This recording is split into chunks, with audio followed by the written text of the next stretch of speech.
Hello, BookTube. March, as you know, among many other things, is the month for March of the Mammoths. This is a reading event that was invented this year by Lukash and at Totally Pretentious and Jason at Old Blues Chapter and Verse and Big Al Books to celebrate books that are 800 pages long, to pull the big fat books off your shelves. I myself have been sort of artificially bracketing off that category to books that are around 800. In other words, between 799 and 899 pages, and not going much further than that. I like to think, as I've been, exploring March of the Mammoths, I like to think that books over 1,000 pages are yet another category so that might someday have their own utterly doomed readle. And so the founders of this event have not made that distinction. Anything over 800 pages is fine. And I was thinking about that because I've been I love longer books. Absolutely love them. I have many, many, many Mammoths in my book collection. But I was thinking today, I was thinking of imaginary mammoths. I was thinking of books that aren't mammoths, that really should be. And the more I thought about it, the more I thought that a lot of books really should be mammoth volumes and are not. And I want to show you one and give you an idea of what I mean. I want to show you something that is the exact opposite of a mammoth. Look at how thin this is. This is the poems of Propertius. Propertius was a Roman poet. He was born in Assisi. And as a young man, he fell into the literary orbit of Maecenas, who was Augustus's minister of culture, or however you want to call it. He was a deep pocket. He was a well-heeled patron of the arts, including of poets. All the great Roman poets, almost all of them, at some point or another were beholden to Maecenas, Virgil and Horace being the two primary examples, and Propertius joined that orbit that we know of and wrote love poetry in the Alexandrian manner. There was a format and a scansion and sort of an ideology of Greek poetry that he sort of adapted for Latin. We don't know anything about him, really, aside from what he chooses to tell us. There's no life of him, epitomized or otherwise. There's almost no outside sources at all. He wrote 4 books of poetry in his life. And they were all successful, and they were all oft quoted, and they were all oft alluded to. And it's in those books of poetry that we learn everything about Propertius that we know. Almost. 99.9%. And we almost don't have that at all. That is very little. That's almost nothing. But we almost don't have that. The earliest manuscripts that we have for Propertius, the earliest copies that tell us that he ever existed at all, are from well over 1,000 years after he was born. Think about that. The earliest manuscripts that we have date from the early Italian Renaissance, 1,200 years after he died. Nothing earlier than that. Nothing, extending from, for instance, the early Christian period or even the middle Christian period. Nothing like that. And only a handful of those are just a couple of reliable manuscripts with all sorts of variations between them. Enough variations to let us know for sure that when we read Propertius, even in the most authoritative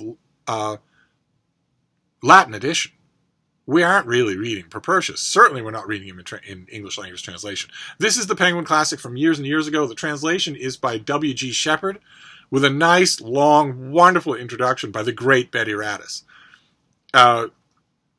And even in English, you can get a hint of why somebody would have wanted to copy Propertius over and over again. Because keep in mind, even though we only have a couple of authoritative manuscripts from this poet, in order for there to be any manuscripts in 1400, AD 1400, he had to have been popular. People had to have been copying him a lot all that time.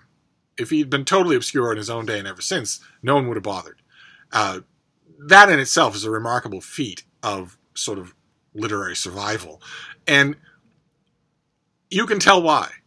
Even in English language translations, you can tell why. I know I have not been a big fan on this channel of English language translations of ancient Greek or Latin. The more I read, the more translations I read, old and new, the more I become aware of how much they leave out. I'm not saying that it's not possible. A lot of translators, especially of ancient Greek, will just automatically off the bat say, no, it's not possible to do. You can't do it. You can't translate it. The most you can do is approximate. I often wonder about that, to put it mildly. I think that granted, it would be very hard to do. What you need is someone who has an extremely muscular and flexible command of the language the work is being translated into. They don't have to be a genius on the level of the person they're translating, but they have to be usually much more adept at the language, let's say English, than usual translators are. Usually translators get that job because of their command of the original language, not because of the command of the target language. And that's a shame, but it's unrealistic to expect it. Every once in a while, you will get a terrific translation from someone who can do both, who can handle both ends of the equation, as it were. Every once in a while, you'll get something like that, and some of those translations are justifiably immortal. I don't think Propertius has ever had that, and I don't know that it's the translator's fault. In his case, the manuscript tradition is a mess. I don't know how much they have to work with. There are tons of variations. There's an old saying that there are as many editions of Propertius as there are editors of Propertius. Each one of them sees something different, leaves stuff out, includes stuff. And that's why I would like a Mammoth Propertius. With his name in big white letters down the spine. Just that, Propertius. Where you have not only the Betty Radis introduction, as historical, it can't be beat as an introduction to Propertius, but there have been a couple of others too. You should have those as well. There should be 4 or 5 introductions in this 800-page book. We have the room to spare. Propertius has such a tiny body of work, all passionate, furiously out of control love poems. All of them just wonderful. Even in the shattered and shaggy echoes that we have, they are wonderful. But those poems need not take up much space. And there's a way in the Mammoth Propertius that I'm thinking of to compensate as much as can be done for the shortcomings of translations. And that's to have many translations of each poem. Penguin Classics actually did a series of classical authors in translation. Homer in translation, Horace in translation, Virgil in translation, where the book took you through either each poem, if the poet didn't have that much work, or the major poems. And instead of giving you one translator's version of the whole thing, they gave you many different translations of the same poem, sometimes over centuries. It had a wonderful effect. Those volumes are fantastic, well worth finding. But they didn't do it for everybody, and they stopped doing it. And they did, as far as I know, they never did one for Propertius. And even if they did, then the whole body of that should be in our Mammoth Propertius. There should, each one of the poems that have made him so famous should have multiple translations. And then there should be swamps of notes, just swamps, to tell us everything we need to know that we don't know. I mentioned, for instance, Alexandrian poetry models. You need to know all about that. You need to know all about that. In other words, we've seen on this channel before Norton critical editions. They're not the only ones to do it, but they do it the best. Where you have a brief introduction to some canonical work, then you have the canonical work with footnotes, and then you have the second half of the book is essays and reflections on that work, covering a wide span of time, depending on how old it is, and all sorts of critical disciplines. Norton critical editions are never very big. They're aimed for schools. But I would like it if we had mammoths of lots of people. And Propertius is a perfect example. I've been reading him because apparently there's a new translation of Propertius in the UK. I'm sort of coveting it from afar. I don't think it's made an American appearance yet, and I, of course, wonder if it will. I'm hoping that it becomes the new Penguin Classic for Propertius, that translation, if it's as good as the critics are saying that it is. Certainly the excerpts that I've read in reviews have been fantastic. But it put Propertius on my mind, so I pulled down my Penguin Classic, and I can't find my Loeb.